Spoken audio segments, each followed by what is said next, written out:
انسان کو اپنی زندگی حقیقت کے آئینے میں گزارنے کی کوشش کرنی چاہیے۔ بہت ساری خوش فہمیوں سے، بہت ساری غلط فہمیوں سے اور بہت سارے دعووں سے اپنے آپ کو بچا کے رکھنا چاہیے۔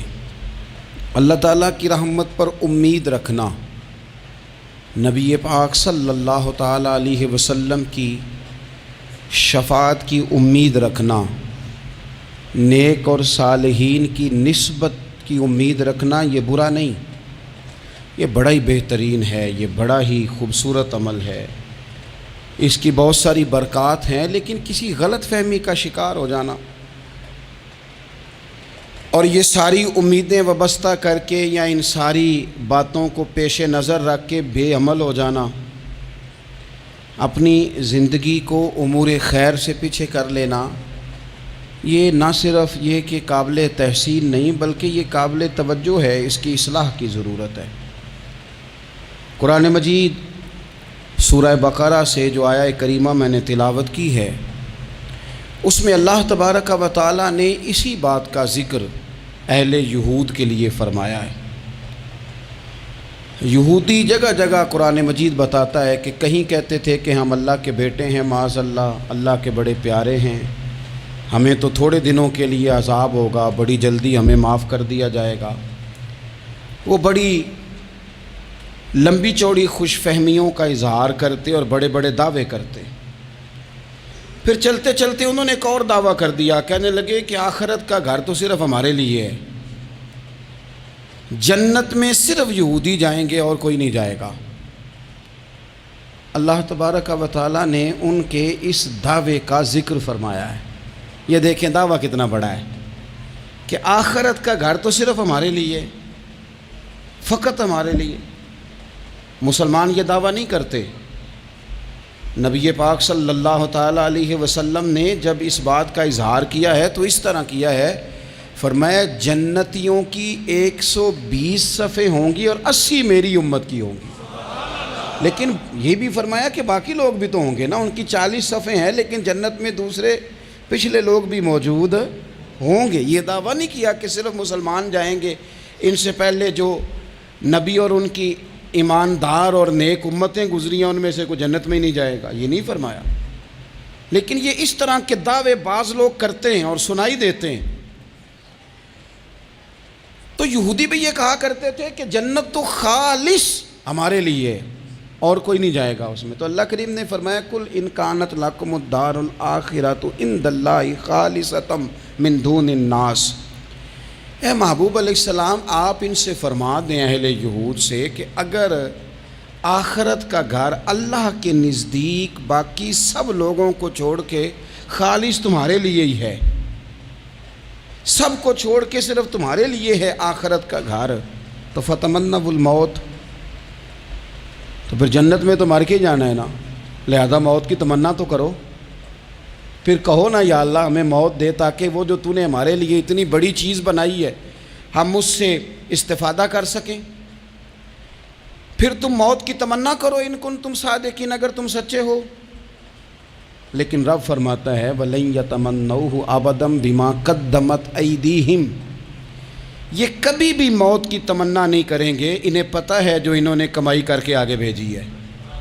یہ موت کی دعوے کریں گے کہ جنت میں صرف ہم ہی جائیں گے، لیکن کبھی بھی موت کی تمنا، یہ کبھی موت کی تمنا نہیں کریں گے، اس لیے کہ انہیں پتہ ہے کہ ہم نے آخرت کے لیے کیا۔ یہ جو بہت سارے لوگ کہتے ہیں نا میری نسبت اور میری بات اور بلے بلے سارا کچھ میں ہی ہوں، تو ان سے کہو پھر سارا پیسہ کوٹھی پہ ہی لگائے جاتے ہو، پھر تو جنت تمہارا انتظار کر رہی ہے، پھر یہاں اتنے خرچے کرنے کی تمہیں کیا مشکل پڑی ہوئی۔ قرآن مجید کہتا ہے یہ کبھی بھی موت کی تمنا نہیں کریں گے، ان کو پتہ ہے جو اعمال انہوں نے کر کے بھیجے ہیں۔ واللہ علیم بالظالمین، اللہ ظالموں کو جانتا ہے، اللہ کو خبر ہے۔ میرے نبی پاک صلی اللہ تعالیٰ علیہ وسلم نے فرمایا اگر یہودی موت کی تمنا کرتے، جب ان سے کہا گیا تھا نا کہ اگر آخرت کا گھر خالص تمہارے لیے ہے تو موت کی تمنا کرو، اگر اس مقام پر وہ موت کی تمنا کرتے تو اسی وقت سارے مر جاتے، ختم ہو جاتا معاملہ۔ اگر تمنا کر لیتے تو تمنا ہی نہیں کریں گے۔ خوش فہمیوں میں مبتلا ہونا، بڑی بڑی باتیں کرنا، بڑے بڑے دعوے کرنا، بڑے بڑے تذکرے کرنا، بڑی بڑی اعلانیہ گفتگو کرنا اور اپنے ہی خیال میں بڑا کچھ بن جانا، یہ سنجیدہ لوگوں کا طریقہ نہیں۔ میں نے کچھ آستانے اپنی آنکھوں سے دیکھے، وہ کہتے ہیں جناب ہمارے حضرت کی نسبت اور حضرت ساتھ بیٹھے مسکرا رہے ہیں۔ اتنی دیدہ دلیری تو نہیں نہ ہونی چاہیے، آپ اپنے سامنے سارا کچھ اپنے آپ کو کہلوا رہے ہیں۔ شیخ ہلکا ہلکا مسکرا رہے ہیں، ان سے پوچھیں تو کہتے ہیں جی میں تو نہیں انہیں کہتا، تو آپ کہتے نہیں تو منع کیوں نہیں کرتے؟ آپ خوش فہمیوں میں، نعت خواں کھڑا ہوا ہے تو اس نے نسبت کی بات شروع کیا تو اللہ جانے وہ کدھر کا کدھر پہنچ گیا ہے۔ میں کہتا ہوں کون انکار کر رہا ہے نسبت کے فیض کا؟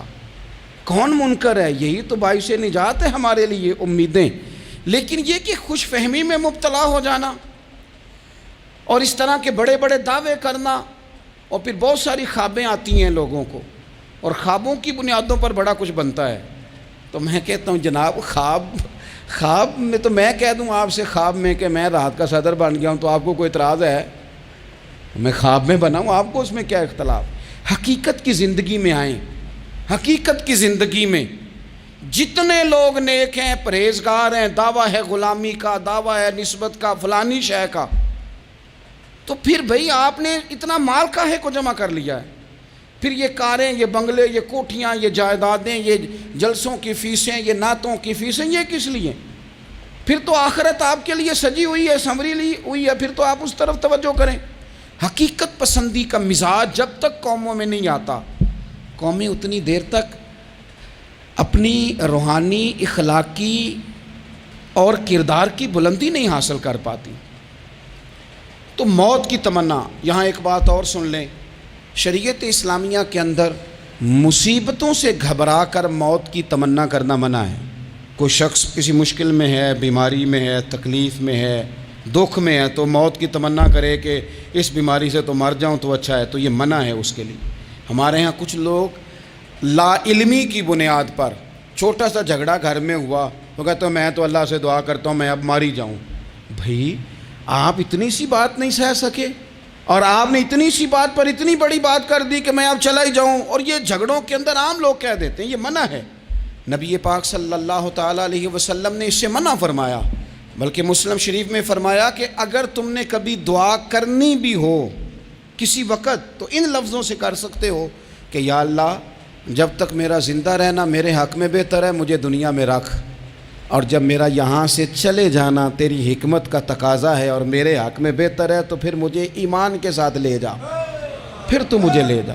تمنا موت کی کرنا اور مصیبتوں سے گھبرا کر کرنا، اور بھائی مشکلات میں جینا تو حسن ہے۔ اصل میں نا جس کی جان تھی نا اس کے نام نہیں نہ لگائی ہم نے کبھی بچوں کے نام لگا دی، کبھی کاروبار کے نام لگا دی، کبھی دوستوں کے نام لگا دی، پھر وہ بے وفا ہوا تو مرنے کو جی چاہا، وہ بے وفا ہوا تو مرنے کو جی چاہا، اس نے تنگ کیا تو مرنے کو جی چاہا۔ النبی اولیٰ بالمؤمنین من انفسہم، اللہ فرماتے ہیں تم نہیں جان کے مالک، میرا نبی تمہاری جانوں کا مالک ہے۔ جان پاوے نہ جان میرے محبوبہ، میں تے لگیاں توڑ نبھیساں، رات تیرے وچ رول کے مرساں، تے قدم نہ پچھاں ہٹیساں، شہر تیرے دے ٹکڑے منگساں، تے تیرے کتیاں دے قدم چمیساں، آزم اے جان امانت تیری، تو جدوں منگ سیں میں پیش کرے ساں۔ یہ تو کسی اور کی ہے، ہماری ہے نہیں۔ تو بہت سارے لوگ گھبرا کر ہو بڑی تکلیف آ گئی، بھئی آپ جلدی نہ کریں، بالکل جلدی نہ کریں، آپ حوصلہ پیدا کریں، اور جیا تو جاتا ہی مشکل میں ہے۔ اقبال نے کہا تھا کارِ جہاں دراز ہے اب میرا انتظار کر، یہ زندگی لمبی ہے، یہ مشکلات سے ہو کر کے گزرتی ہے، اس میں مد و جزر رہتا ہے۔ تو شریعت اسلامیہ میں منع ہے موت کی تمنا کرنا، موت کی خواہش کرنا، بلکہ نبی پاک صلی اللہ تعالیٰ علیہ وسلم نے تو یہاں تک ارشاد فرمایا کہ تم موت کی تمنا نہ کرو، اس لیے کہ اگر تم برے ہو اور زندہ ہو سکتا ہے زندگی میں اللہ تمہیں توبہ کی توفیق دے دے، اور اگر تم اچھے ہو تو پھر بھی موت کی تمنا نہ کرو، اس لیے کہ اچھے ہو تو تمہاری اچھائی میں روز برکت ہی ہو رہی ہے، لوگوں کو فائدہ ہی ہو رہا ہے، خیر ہی بٹ رہی ہے۔ تمنا موت کی کرنا، اور ویسے بھی نہ ہم اپنی مرضی سے یہاں آئے ہیں اور نہ مرضی سے جانے کی کوشش کرنی چاہیے معاذ اللہ۔ نہ اپنی مرضی آئے ہیں، نہ اپنی مرضی سے کوئی مرنے کی کوشش کرے گا تو خودکشی حرام ہے، اور رب رسول کی مرضی سے مرے گا تو وہ شہادت ہے۔ وہ اس طرح کی شہادت ہے کہ جس میں کہا مردہ کہنا ہی نہیں، یہ تو زندہ ہے، اس لیے کہ میرے نام پہ مر گیا ہے۔ تو موت کی تمنا کرنا یا اس طرح کا رویہ منع ہے۔ البتہ یہ جو یہود کا کام تھا، ان کا جو لہجہ تھا، اللہ فرماتے ہیں یہ تو ہزار سال عمر مانگتی ہیں تو جانا ہی نہیں چاہتے۔ کچھ لوگ لمبی عمر کے حریص ہوتے ہیں، اس کی وجہ یہ ہوتی ہے کہ آخرت کے لیے کام نہیں کیا، آخرت پر اس طرح کا یقین نہیں، اس طرح کا مزاج نہیں، دنیا داری کا مزاج بن گیا، بہت سارا مال جمع کر لیا، بڑے بنگلے بنائے، اتنی مشکل دنیا داری کٹھی کی، اب چھوڑ کے مر جائیں۔ ان لوگوں کا مرنے کو دل ہی نہیں کرتا، کوئی ارادہ ہی نہیں ہے، بالکل نہیں دنیا چھوڑنا چاہتے، محنت سے کٹھی کی ہے، اتنے لاؤ لشکر بنائے ہیں، اب کیسے چھوڑ جائیں۔ کچھ لوگ ایسے ہیں جنہوں نے گٹھڑی باندھ کے رکھی ہوئی ہے، ان کو زیادہ ویٹ نہیں کرنا پڑتا، اس لیے کہ انہوں نے کوئی سامان بوکی نہیں کرایا، تو جو ہے ہینڈ کیری ہے، اس لیے لوگ انتظار کرتے رہیں گے اور جناب بلال حبشی جنت میں پہنچ بھی جائیں گے۔ ابھی میزان عمل لگا ہوگا لیکن حضرت ابو ذر غفاری جنت میں ٹہلتے ہوئے نظر آ رہے ہوں گے۔ لوگوں نے جمع نہیں نہ کیا، جتنا مال زیادہ اتنی چیکنگ بھی اس کی زیادہ، جتنے بیگ زیادہ، ایئرپورٹ پہ اتنا انتظار بھی زیادہ۔ ہینڈ کیری والے کو کوئی مسئلہ اسی کسے دے کچھ بھی نہ لگ دے تے نہ کوئی ساڈا دردی، بھئی مال کاہے کا تو حساب کاہے کا۔ مولا علی شیر خدا کرم اللہ تعالی وجہہ الکریم سے کسی نے کہا ہم گنجائشیں تلاش کرتے ہیں نا، اور شریعت کی گنجائش اختیار کرنے میں حرج بھی کوئی نہیں ہوتا، شریعت گنجائش دیتی ہے، مال جائز ہو آپ کو تو آپ اس کو استعمال کریں، بڑا مکان بنائیں، بڑی جائیداد خریدیں، بڑی گاڑی میں سفر کریں، مہنگا موبائل خریدیں، اچھے کپڑے پہنیں، کوئی منع نہیں کرتا۔ لیکن جو حضور کا مزاج ہے، جو سرکار نے اپنے لیے پسند کیا، وہ یہ ہے کہ سویرے روٹی کھانی ہے، شام کو فاقہ کرنا ہے۔ تو حضرت مولا علی شیر خدا کرم اللہ تعالی وجہہ الکریم سے کسی نے کہا کہ چلو جائز پیسے اکٹھے کر لیں، جائز تو جمع کرنا منع نہیں۔ تو حضرت علی کی باتیں بڑی حکمتوں والی تھی نا، تو ایک جملے میں انہوں نے کئی جواب دے دیے۔ کہنے لگے میاں مال حرام ہو تو عذاب ہوتا ہے، حلال ہو تو حساب ہوتا ہے، لہٰذا ہم دونوں کام ہی نہیں کرتے، نہ ادھر جاتے ہیں نہ ادھر جاتے ہیں۔ جمع کرنے کی حاجت کیا ہے؟ دنیا اتنی سجا لینا، اتنی سوار لینا، بڑا ٹھنڈا اے سی چلتا ہے ہمارے کمروں میں، کھلی آنکھوں سے لوگ بستر سے اٹھ نہیں پاتے، آنکھیں کھل گئی ہیں، الارم بج گیا ہے، لیکن وہ بہت مزے کی پسند کی روٹی رات کھائی تھی، اپنی مرضی کا کھانا کھایا تھا، پیٹ بھر کے کھایا تھا، مرضی کے مشروبات پیے تھے، ٹھنڈے کمرے میں آرام ہے، کھل گئی ہے آنکھ، موٹے الارم نے آواز دیا اٹھو، لیکن یہ غفلت ہے نا، دنیا جمع کر لی ہے نا ساری۔ میں آپ کو صحیح بتاتا ہوں، اگر یہ ساری آسانیاں نہ ہوں، دقتیں ہوں، تو کچھ رات کو ہمیں تھوڑا پسینہ بھی آئے تو بار بار آنکھ کھلے، یہ مچھر کبھی نہ سونے دے تو بار بار آنکھ کھلے، یہ تن آرام پسند نہ ہوں تو کچھ اٹھیں، کچھ رات کو گرمیوں کی چھوٹی راتوں میں بھی تہجد پڑھی جا سکے۔ لیکن اقبال کہتے ہیں لہو مجھ کو رلاتی ہے جوانوں کی تن آسانی، یہ تن آسان ہو گئے، مزاج نہیں رہا ہمارا، ہمیں آرام چاہیے، سکون چاہیے۔ آپ یقین کریں کبھی کبھی میں حیران ہوتا ہوں، رونا آتا ہے اپنی اگلی نسل پر، رونا آتا ہے۔ یعنی بچے مدرسے میں پڑھنے والے، چونکہ وہ اے سی والے گھر سے اٹھ کے آتے ہیں، مدرسے میں پڑھنے والے بچے کہتے ہیں جناب وہ کچھ گرمی زیادہ ہے تو میری کچھ طبیعت برداشت نہیں کرتی، تو میری اماں نے کہا تھا 4 چھٹیاں لے لو کہ موسم ٹھیک ہو جائے گا تو پھر سے تعلیم ہو جائے گی۔ تو غور سے چہرے دیکھتے ہیں تو ہم کہتے ہیں یار اگر کل کو ہمیں جہاد پہ جانا پڑا تو ہم لوگ جائیں گے، ہم میدانوں میں نکلیں گے، ہم وہ لوگ ہیں جو سختیاں برداشت کریں گے، یہ والے لوگ ہیں جو میدان میں جائیں گے جو 1 منٹ کے لیے اتنی دنیا جمع کر لی، مرنے کو جی نہیں چاہ رہا۔ حضرت شاہ فرید الدین عطار رحمۃ اللہ علیہ کہتے ہیں میں بڑا مہنگا کاروبار کرتا تھا، عطر بیچتا تھا، مہنگا کاروبار ہے نا، عرب شریف کے اندر آپ جائیں تو جہاں سونے والی دکان ہوتی ہے اس کے ساتھ خوشبو والی دکان ہوتی ہے، مکہ مکرمہ میں دیکھ لیں، مسجد نبوی میں دیکھ لیں، مہنگا کاروبار ہے یہ، اور اب میرا بزنس تھا، کاروبار تھا۔ تو آپ فرماتے ہیں کہ ایک دن ایک بزرگ آ گئے، انہوں نے ایک شیشی دیکھی، خوشبو سونگی، دوسری، تیسری، چوتھی، اچھے سیل مین آگے بڑھ کے خود کہتے ہیں آپ کو کیا چاہیے. میں نے بھی کہا بابا جی کیا چاہیے مجھے بتائیں, کیا دیکھ رہے ہیں؟ تو بابا جی بڑے دھیمے ٹھنڈے اور حوصلے والے لہجے میں کہنے لگے, پتر دیکھ رہا ہوں تیری جان بڑی مشکل سے نکلے گی. تو میں نے کہا وہ کیوں؟ کہنے لگے اتنی مہنگا تو نے مال جمع کیا ہے, کبھی مرنے لگے گا تو یہ یاد آئے گا, کبھی وہ یاد آئے گا, کبھی سادہ کر لیں اس کو سادہ کر لیں, کبھی اس سوسائٹی والا پلاٹ یاد آئے گا, کبھی ادھر والا یاد آئے گا, کبھی لاہور والا یاد آئے گا. کہاں مرنے کو جی چاہتا ہے. اور پھر ایک اور دھوکہ ہے, میں بچوں کے لیے کر رہا ہوں. بچوں کے نام تو ایک دھیلا بھی نہیں, وہ تو سارا آپ کے اپنے نام ہے. ایسے ہی بہانہ بنایا ہوئے بچوں, کس بچے کے نام؟ بچے نے تو 50 دفعہ کہا ہے کہ وہ ایک دکان بیچ دو, میں نے کام کرنا ہے. تو ابا کہتا مراں گا تو تاں بکے گی. کہاں بچوں کے لیے؟ کون کہتا ہے بچوں کے لیے؟ یہ تو خواہشات ہیں جن پر ہمارا اپنا قبضہ ہے. ہر کنجی تو ہماری جیب میں. کون کہہ رہا ہے؟ وہ تو کبھی جا کے ملے گا ان کو جب موقع آئے گا. تو کہا یہ اتنا مال جمع کیا ہے تم پتر, تیری جان تو مشکل سے نکلے گی. تو کہتے ہیں میں دنیا دار تھا, دنیا دار کو نصیحت کریں تو وہ غصہ کرتا ہے, طنز کرتا ہے. کہتے مجھے غصہ آیا تو میں نے جھٹ سے کہا, لوگ کہتے نہیں تم اپنی قبریں جانا ہے تو میں اپنی, کہتے میں نے جھٹ سے کہا, میں نے کہا بابا میری جان تو مشکل سے نکلے گی تو تیری کیسے نکلے گی؟ تو کہتے ہیں بابا جی کہنے لگے پتر ادھر آنا ذرا. تو میں کاؤنٹر کے اوپر سے ہو کے بابا جی کے پاس آیا. وہ میری دکان کے فرش پہ لیٹے, کعبے کو منہ کیا, کلمہ پڑھا اور ان کی روح پرواز کر گئی. عرش فرشتے بانگاں ملیاں, مکے پہ گیا شور, بلے شاہ اسی نہیں مرنا, اے تے مر گیا ہی کوئی ہور, نالے وارث شاہ ہو کدوں مر دے جنہ کیتیاں نیک کمائیاں نے.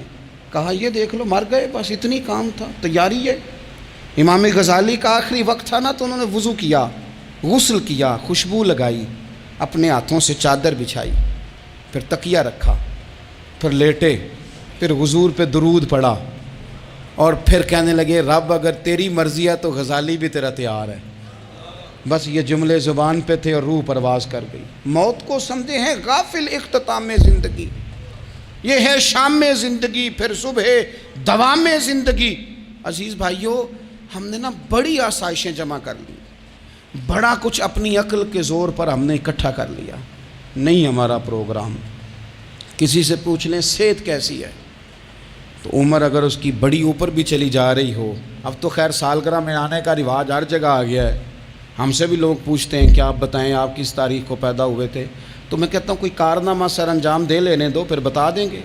ابھی تو کچھ کر نہیں سکے, کچھ بتائیں گے تو کچھ دن بھی منا لیں گے. ابھی تو لگتا ہے کہ بڑا وقت ضائع ہو گیا ہم سے. تو عزیز بھائی کوئی نہیں کہتا کہ اب ٹائم آ گیا ہے, شوگر ہو گئی ہے, بلڈ پریشر ہو گیا ہے, طبیعت خراب رہتی ہے, فلانا مسئلہ ہو گیا ہے. تو تمنا موت اور موت کا ڈر اور نہ مرنے کا ارادہ اور دنیا سے دل کو لگا کے رکھنا اور ہر وقت جینے کی خواہش پیدا کرنا اور ہر وقت حالمی مزید کی دوڑ میں رہنا, وہ لوگ اس لیے تیار رہتے تھے, دعائیں مانگتے تھے شہادت کی, کہ انہوں نے نا دنیا بنائی نہیں تھی. حضرت عمر نے تو دوسرا کرتا نہیں پہنا ساری زندگی. وہ جو مکان آ رہا تھا وہی چل رہا تھا, وہ تو تھوڑے پہ قرضہ تھا ان پہ, لیکن ہر نماز کے بعد صحیح بخاری میں موجود ہے وہ دعا مانگتے تھے, اللہم ارزقنی شہادتا فی سبیلک, یا اللہ ایسا نہ ہو میں تبھی موت چلا جاؤں, مجھے اپنے رستے میں شہادت کی موت دینا. ہر نماز کے بعد دعا مانگی جا رہی, لیکن شہادت والی موت کی نہیں, شہادت والی موت. اللہم ارزقنی شہادتا فی سبیلک. اور مالک مدینہ چھوڑنے کو دل نہیں کرتا, یا اللہ شہادت کی موت دینا, اور دینا بھی اپنے نبی کے شہر کے اندر, یہیں رہوں, یہیں میرا مدفن بنے. اللہ نے انہیں موقع دیا. آپ دیکھیں نا ان لوگوں کا دل کرتا تھا. حضرت خالد بن ولید رضی اللہ تعالیٰ عنہ ساری زندگی میدان میں گزاری, پورے جسم میں 1 انچ جگہ باقی نہیں تھی جہاں زخم نہ ہو, ساری زندگی میدان میں رہے, لیکن آخری وقت روتے تھے, فرماتے تھے اس کی بے نیازی دیکھو, میں شہادت کے لیے میدان میں رہا لیکن شہادت میرا مقدر ہی نہیں تھی. اور پھر آخری وقت بھی فرمایا میرا گھوڑا, میرے کپڑے, میری زرہ, میری تلوار یہ کسی مجاہد کو دے دینا, چلو میں اب جہاد میں نہیں ہوں تو میرا سامان تو جہاد میں رہے, کسی مجاہد کو دینا. ان لوگوں نے جتنی محنت کی نا مرنے کے بعد کے لیے کی، مرنے کے بعد کے لیے زندگی کا جو دوسرا پل ہے اس کے لیے کوشش کی، وہاں انہوں نے صدقات جمع کرائے، خیرات جمع کرائے، عبادات جمع کرائیں، حسن اخلاق جمع کرایا، اچھا سلوک جمع کرایا، انہوں نے آخرت کے بینک میں ڈھیروں مال جمع کرایا، وہاں ان کے مکان بک ہوئے، جنت میں ان کے نام کی بڑی بڑی جگہیں اللہ تبارک و تعالیٰ کے فضل سے طے کی گئیں، تو پھر انہیں وہاں جانے میں کوئی دشواری بھی نہیں تھی، انہیں کوئی مشکل نہیں تھی، وہ تیار تھے، لیکن چونکہ ساری محنت ہی دنیا کے لیے ہے، وہ جو خاص ایک آخرت پر مسلمان کا ایمان اور یقین اور تیقن تھا اس طرف ہمارا مزاج نہیں۔ آپ دیکھیے حضرت ملک الموت اسرائیل علیہ السلام نا حضرت ابراہیم علیہ السلام کی روح قبض کرنے کے لیے حاضر ہوئے، تو کہا جناب چلیے آپ کی روح لینے آیا ہوں، تو حضرت ابراہیم علیہ السلام فرمانے لگے اسرائیل، یہ قاضی ثناء اللہ صاحب پانی پتی رحمۃ اللہ علیہ نے اس کو تفسیر مظہری میں لکھا ہے، حضرت ابراہیم خلیل اللہ علیہ السلام فرمانے لگے اسرائیل کیا کوئی خلیل بھی اپنے خلیل کی روح قبض کرتا ہے؟ واتخذ اللہ ابراہیم خلیلا، اللہ نے تو مجھے دوست بنایا، دوست ہو کے دوست کی روح قبض کرنے جا رہا ہے۔ حضرت اسرائیل نے ارادہ چھوڑا اور حضرت ابراہیم کا وہ جملہ لے کے رب کی بارگاہ میں حاضر ہوئے، عرض کی مالک جناب ابراہیم علیہ السلام نے فرمایا ہے کہ اللہ کی بارگاہ میں عرض کرو کہ مالک کیا کوئی خلیل بھی اپنے خلیل کی روح قبض کرتا ہے؟ تو رب کریم نے فرمایا اب میرا بھی پیغام جا کے جناب ابراہیم کو دے دو، ان سے جا کے کہو رب فرماتا ہے کیا کوئی خلیل بھی اپنے خلیل کی ملاقات کو ناپسند کرتا ہے؟ آپ کو تو ملنے کو بلا رہے ہیں، موت تو ایک پل ہے، یہاں سے گزریں گے تو جا کے محبوب سے ملیں گے، تو کیا کوئی خلیل بھی ناپسند کرتا ہے کہ وہ اپنے خلیل سے ملاقات نہ کرے؟ حضرت سیدنا اسرائیل علیہ السلام پیغام لے کے آئے اور کہا ہے اللہ کے خلیل رب فرماتا ہے کیا خلیل بھی خلیل کی ملاقات کو تو حضرت ابراہیم تو کھول کے روئے، کہنے لگے اب دیر نہ کر، اب ذرا جلدی کر، اب ذرا جلدی لے جا۔ اور میرے نبی پاک صلی اللہ علیہ وسلم نے فرمایا، سیاستہ میں حدیث ہے، فرمایا تم میں سے جو رب سے ملنے کو پسند کرتا ہے نا، جو اللہ سے ملنے کا شوق رکھتا ہے نا، اللہ بھی اس کی ملاقات کو پسند فرماتا ہے۔ تم میں سے جو رب سے ملنے کا شوق رکھتا ہے، اقبال کیا کہتے ہیں؟ کہتے ہیں تیرے عشق کی انتہا چاہتا ہوں، تو میری سادگی دیکھ میں کیا چاہتا ہوں، میرا ذرا سا تو دل ہے مگر شوق اتنا، میں وہی لن ترانی سنا چاہتا ہوں، مالک میرا دل کرتا ہے میں تجھ سے کہوں رب آریلی، میں تجھے دیکھنا چاہتا ہوں اور تو مجھے کہے لن ترانی، تو نہیں دیکھ سکتا، میرا ذرا سا تو دل ہے مگر شوق اتنا، میں بھی وہی لن ترانی سنا چاہتا ہوں۔ پھر خود ہی کہنے لگے او بھری بزم میں راز کی بات کہہ دی، میں بڑا بے ادب ہوں سزا چاہتا ہوں۔ یہ تو سب کو بتانے والی بات ہی نہیں تھی جو میں نے بتا دی، بھری بزم میں راز کی بات کہہ، بڑا بے ادب ہوں سزا چاہتا ہوں۔ نبی کریم علیہ السلام نے فرمایا تم میں سے جو رب کی ملاقات کا شوق رکھتا ہے نا، اللہ بھی اس کی ملاقات کو پسند فرماتا ہے۔ اور فرمایا تم میں سے جس کا رب سے ملنے کا شوق نہیں نا، اللہ بھی اس کی ملاقات کو پسند نہیں فرماتا۔ یہ سیاستہ میں حدیث ہے، ایک دفعہ غور کر نہ لیں، فلاں سے ملنے کو بھی جی چاہتا ہے، فلاں علاقہ دیکھنے کو بھی جی چاہتا ہے، فلاں کی ملاقات کو بھی جی چاہتا ہے، کبھی اس کو ملنے کو بھی جی چاہتا ہے جس نے بنایا ہے سارا کچھ، کبھی اس کی صحابہ تو تڑپ کے حضور کی بارگاہ میں آئے تھے نا، وَإِذَا سَأَلَكَ عِبَادِي عَنِّي فَإِنِّي قَرِيبٌ، تڑپ کے کہا تھا یا رسول اللہ صلی اللہ علیہ وسلم سالوں بیت گئے، سجدے کرتے، عبادت کرتے، روزہ رکھتے، حج کرتے، زکوٰۃ دیتے، اب دل کرتا ہے کبھی وہ ملے، کبھی اسے دیکھیں، کبھی اے حقیقت منتظر نظر آ نہ لباس مجاز میں، لاکھوں سجدے تڑپ رہے ہیں میری جبین نیاز میں، دل کرتا ہے ملنے کو۔ تو جب صحابہ نے آ کے حضور کی بارگاہ میں یہ عرض کی نا یا رسول اللہ رب سے ملنے کو جی چاہتا ہے، تو اللہ نے فرمایا وَإِذَا سَأَلَكَ عِبَادِي عَنِّي فَإِنِّي قَرِيبٌ، اے محبوب جب میرے بندے آپ کے پاس آ کے میرے بارے میں سوال کریں تو ان سے فرما دو میں تو ان کے قریب ہی ہوں، جب بھی دعا مانگیں گے میں ان کی دعاؤں کو قبول فرماؤں گا، میں قریب ہوں ان کے۔ اپنے دل کے اندر شوق ہو، اللہ رسول کی طرف بڑھنے کا شوق ہو، مسلمان موت سے نہیں ڈرتا، لیکن صحیح بخاری اور صحیح مسلم میں حدیث ہے، نبی پاک علیہ الصلوۃ والسلام نے فرمایا آج ایک مسلمان 1000 کافر کو آگے لگا لیتا ہے اور کافر بھاگ جاتا ہے، ایک وقت آئے گا ایک کافر ہوگا اور 1000 مسلمان کو بھگا ڈالے گا۔ یا رسول اللہ کیوں؟ ہمارے پاس اسلحہ نہیں ہوگا، ہمیں لڑنے کا سلیقہ نہیں آئے گا؟ تو نبی پاک علیہ السلام نے فرمایا یہ مسئلہ نہیں، تمہیں وہن ہو جائے گا، وہن۔ یا رسول اللہ یہ وہن کیا ہوتا ہے؟ تو حضور نے فرمایا تمہیں نا زندگی سے پیار ہو جائے گا، تمہیں مرنا برا لگے گا، کراہت آئے گی مرنے سے، تم مرنا نہیں چاہو گے۔ تو جب کسی کو زندگی سے پیار ہو جائے تو پھر وہ بھاگتا ہے، پھر وہ ہر بندے کی ہر بات مانتا ہے چونکہ وہ جینا چاہتا ہے۔ اور کچھ لوگ ایسے ہوتے ہیں، وہ جب بدر میں مسلمان پہنچے نا تو جاسوس بھیجا ابو جہل نے، کہا جاؤ پتہ کر کے آؤ لوگ کتنے ہیں اور ان میں جوان کتنے ہیں، بوڑھے کتنے ہیں اور اسلحہ کتنا ہے۔ جاسوسی اس دور میں بڑی آسان تھی، کوئی مخصوص وردی تو فوجیوں کی ہوتی نہیں تھی۔ تو وہ شخص آ گیا، مسلمانوں کو دیکھ کر واپس گیا تو جا کے اس نے بدر کے دن ابو جہل سے کہا کہ وہ 313 ہیں اور ان میں بچے بھی ہیں، بوڑھے بھی ہیں اور اسلحہ بھی زیادہ نہیں، اور گھوڑے اور اونٹ اور سواریاں بھی تھوڑی ہیں۔ تو ابو جہل بڑا ہنسا اور معاذ اللہ کہنے لگا کیا ان نے ہم سے لڑنا ہے؟ تھوڑے سے تو لوگ آئے، اس طرح کرو صبح نا انہیں پشتوں پہ باندھ کے نا گھوڑوں کی تو مکے لے چلتے ہیں، وہاں جا کے دیکھیں گے ان کے ساتھ کیا کرنا ہے۔ تو وہ جاسوس کہنے لگا پوری بات تو سن لے۔ اس نے کہا پوری بات کیا ہے؟ کہنے لگا آئے 313 ہیں پر گھر واپس جانے کا کسی کا بھی ارادہ نہیں، وہ کشتیاں جلا کے آئے ہیں، میں رات وہاں گزار کے آیا ہوں۔ میں نے بوڑھوں کو بھی شہادت مانگتے دیکھا ہے، میں نے بچوں کو بھی شہادت مانگتے دیکھا ہے، میں نے ایک ایک کے سینے میں مر مٹنے کا جذبہ دیکھا ہے۔ وہ جینے کی امنگ لے کے نہیں آئے، ہتھیلی پہ رکھ کے آئے ہیں جان، اور ایک ایک شخص شہید ہو کے جانا چاہتا ہے، اور وہ ایک دوسرے کے پیچھے چھپیں گے نہیں۔ یہ جو موت ہے نا، موت یہ تو ایک پل ہے، اس سے گزریں گے، اللہ رسول کے حضور جائیں گے، جنت کی نعمتیں، خدا کی تیار کی ہوئی رحمتیں مسلمان کا آگے بڑھ کے استقبال کریں گے۔ حضرت عمار بن یاسر رضی اللہ تعالیٰ عنہ کو زخم لگ رہا ہے میدان جہاد میں، اور تیز زخم لگ رہا ہے، سخت تکلیف میں۔ تو ایک شخص نے آ کے پوچھا کیا حال ہے؟ تو آپ فرمانے لگے حال کیا ہونا ہے، تھوڑا سا ٹائم رہ گیا ہے۔ تو بندہ پریشان ہو گیا، اس نے کہا کس بات میں؟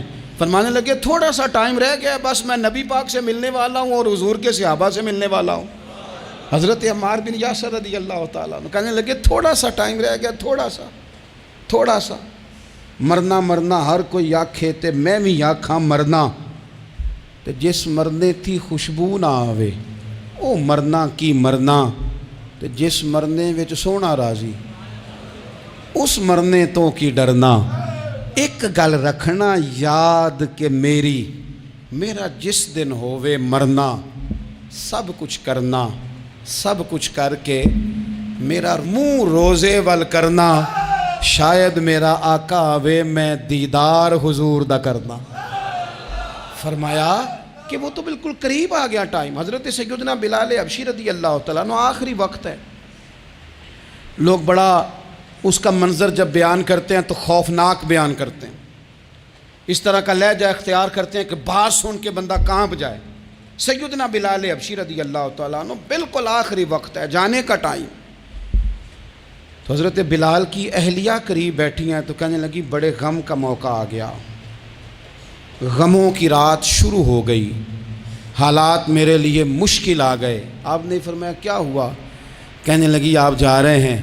تو حضرت بلال کہنے لگے یہ غم کا موقع نہیں، یہ تو خوشی کا موقع ہے، میں جاؤں گا تو حضور سے ملوں گا نا، جاؤں گا تو نبی پاک سے ملاقات ہوگی، یہ تو میرا ملاقات کا وقت آیا۔ تو اپنی زندگی کے اندر انسان کچھ اپنی آخرت کے لیے کرے، کچھ زادراہ جمع کرے، کچھ وہ تیاری کرے، کچھ اس کے پاس ایسے اعمال ہوں جس کی بنیاد پر اس کا رب رسول کی بارگاہ میں حاضری کو جی چاہے۔